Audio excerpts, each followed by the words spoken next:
hawak ko ngayon ay hulaan nyo. Ano ito? Ha?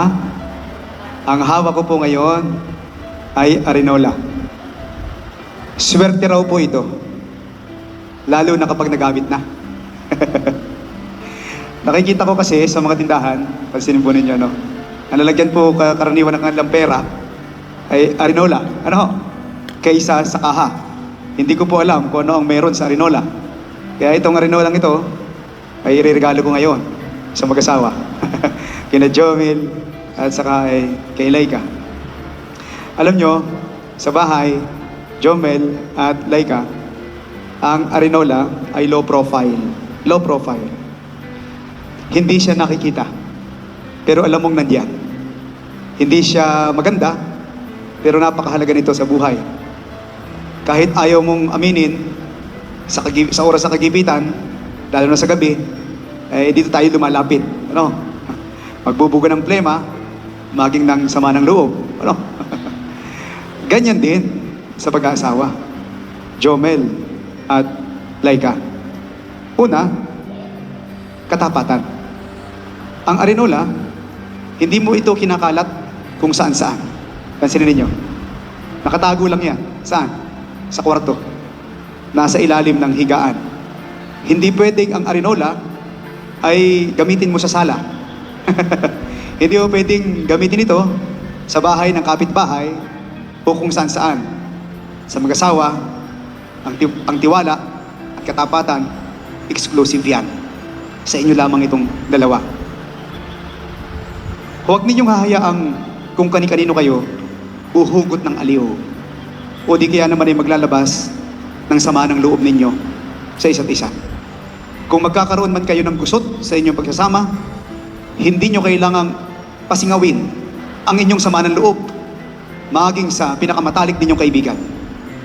Ang baho ng inyong pagsasama ay hindi kinakailangan pasingawin. Jomel at Laika, lumapit na lamang kayo sa pari o sa mga professionals, hindi sa matatabil na kapitbahay o matatabil na mga kaibigan. Pangalawa, sakripisyo at pag-unawa. May panahon na mabaho, no? May panahon na nakakainis, pero pinipili mong linisin. Ganoon sa Arinola, mabaho, nakakainis, pero kailangang linisin, kinakailangang alagaan, kinakailangang itabi pa rin. Ganyan din sa buhay pag-aasawa. Jomel at Laika. Kahit may topak minsan, kahit may amoy na hindi ka sanay, pinipili mo pa rin mahalin yung dati na nung nag-date kayo ay puro pabango at laging naliligo.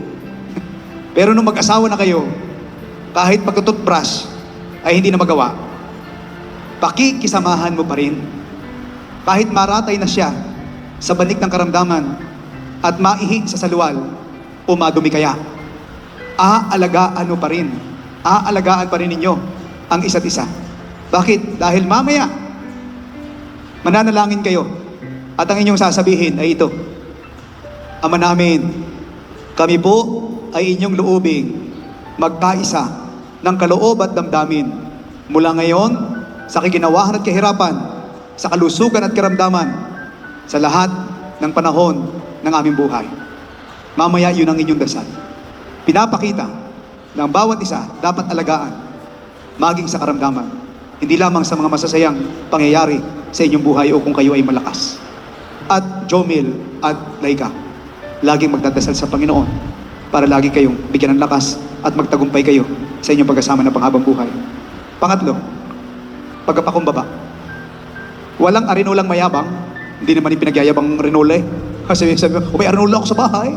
Kulay blue, bigay ni Father. Hindi naman ito pinagyayabang. Ano? Ang Arinola, tahimik lang yan. Nasa isang tabi. Pero malaking tulong. Sa relasyon ninyo, Jomel at Laika, huwag puro pride. Matutong humingi ng tawad. Minsan, kailangan mong magpakumbaba. Kahit feeling mo, ikaw na yung tama. Pag nagsasalita yung isa, dapat makinig yung isa. Hindi yung pareho kayong magsasalita at wala nang gusto makinig sa isa't isa. Sapagkat kapag kayo ay nagsisigawan na, lalo ninyong hindi maririnig ang isa't isa. Imbis na magkarinigan kayo, imbis na marinig, ay mangyayari, marindi. Hindi marinig, kundi marindi ang isa't isa. Tulad ng Arinola, pag-aralan ninyong gumawa ng tahimik. Pag-aralan ninyong makinig ng tahimik. Pag-aralan ninyong magmahal at maglingkod ng tahimik. Amen? At higit sa lahat, presensya. Hindi kinakailangan bongga para maging mahalaga. Ang mahalaga, nandiyan ka kapag kailangan ka. Hindi mo kailangan magpatawa, Jomel, araw-araw, o magregalo ng mamahaling bagay kay Laika. Basta pag-uwi niya, ang maganda, nandyan ka lang. Ikaw din naman, Laika. Pag-uwi ni Jomel, nandyan ka. Gaya ng Arinola, maaasahan sa lahat ng oras, pero tahimik lang at laging handang umalalay. Ang mahalaga naman sa may bahay, Jomel, ay yung maramdaman niya na secured siya sa iyo sa lahat ng bagay kapag ikaw ang kasama niya. Bagamat, mahalaga pa rin ang pera sa pagsasama ng mag-asawa. Kaya sa inyo, Jomel at Laika, sana sa bawat araw na pagkasama ninyo, piliin ninyong maging Arinola sa isa't isa. Tapat, maaasahan, at handang maglingkod kahit sa mga panahong mabaho, mapanghi, at hindi glamorous ang buhay. At kung may away kayo, bago kayo magpalitan ng masasakit na salita, tanungin nyo muna ang isa't isa, Arinola ka ba? Kung oo, ayusin nyo agad.